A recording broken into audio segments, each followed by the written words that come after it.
மாவட்ட சட்டமன்ற தொகுதிகளின் எண்ணிக்கை மற்றும் தரம் உயர்த்தப்பட்ட ஊராட்சிகள் குறித்து தவறான தகவல்களை கூறி துணை முதலமைச்சர் உதயநிதி ஸ்டாலின் பரப்புரை செய்தது பரபரப்பை ஏற்படுத்தியது.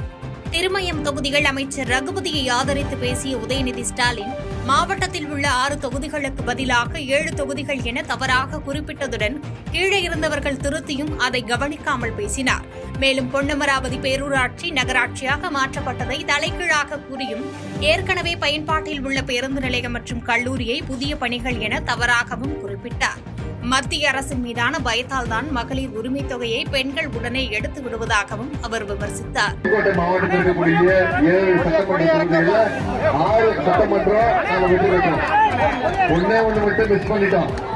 இந்த வர 100% சென்டம் வாங்குறோம் புதுக்கோட்டை மாவட்டம்.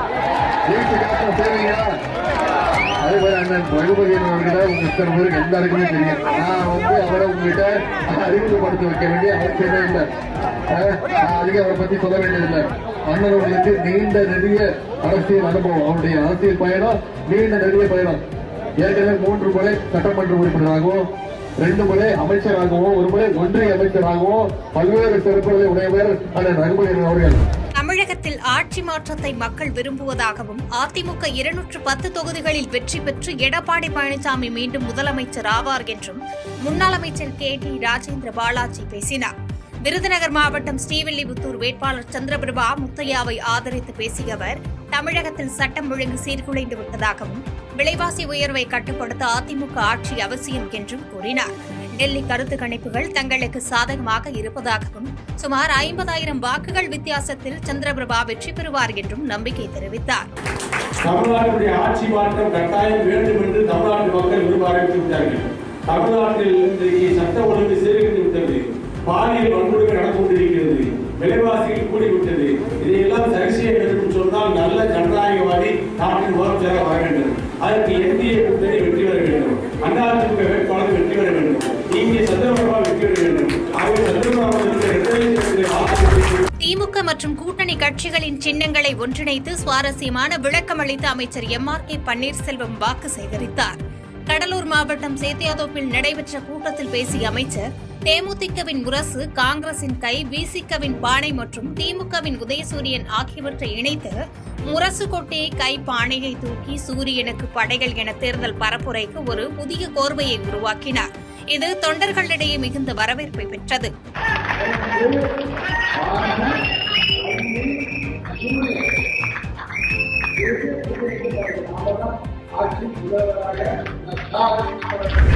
அதிமுகவின் தேர்தல் வாக்குறுதிகள் காற்றில் பறந்த நிலையில் கலைஞர் வழங்கிய தொலைக்காட்சி பெட்டிகள் இன்றும் மக்கள் பயன்பாட்டில் உள்ளதாக கனிமொழி கருணாநிதி பேசினார்.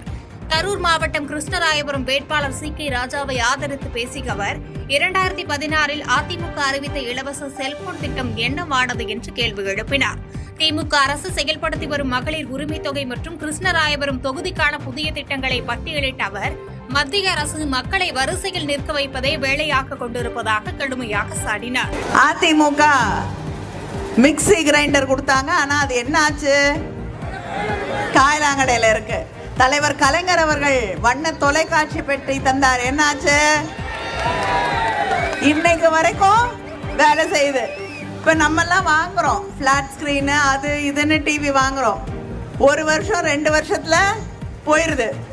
ஆனா எத்தனை ஆண்டுகளுக்கு முன்னால் தலைவர் கலைஞர் அவர்கள் நமக்காக தந்த அந்த தொலைக்காட்சி பெட்டி, அவரை போலவே அவர் எப்படி மக்களோட மனதில் இருக்காரோ அதே மாதிரி அந்த தொலைக்காட்சி பெட்டியும் மக்களுடைய வீட்டிலே பயன்பாட்டிலே இருக்கிறது. அவிநாசி தொகுதியில் எல்முருகனை 75,000 வாக்கு வித்தியாசத்தில் வெற்றி பெற செய்ய வேண்டும் என்றும் நடிகர் விஜயின் அரசியல் வருகை எவ்வித தாக்கத்தையும் ஏற்படுத்தாது என்று SP வேலுமணி பேசினார்.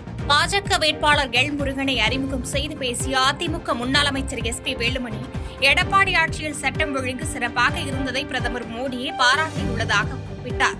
தொடர்ந்து பேசிய எல்முருகன் திமுக அரசு அத்திக்கடவு அவிநாசி திட்டத்தை கிடப்பில் போட்டுவிட்டதாகவும் இரட்டை இன்ஜின் அரசு அமைந்தால் மட்டுமே தமிழகம் வளர்ச்சி பெறும் என்று உரையாற்றினார். சொத்து வரி உயர்வு, சொத்து பதிவுக்கு வரி உயர்வு, இப்படி எங்கு பார்த்தாலும் கூட உயர்வு உயர்வு உயர்வு என்று சொல்லி திராவிட முன்னேற்ற கழகம் அவர்களுடைய குடும்பத்தை தான் உயர்த்தியிருக்கிறார்.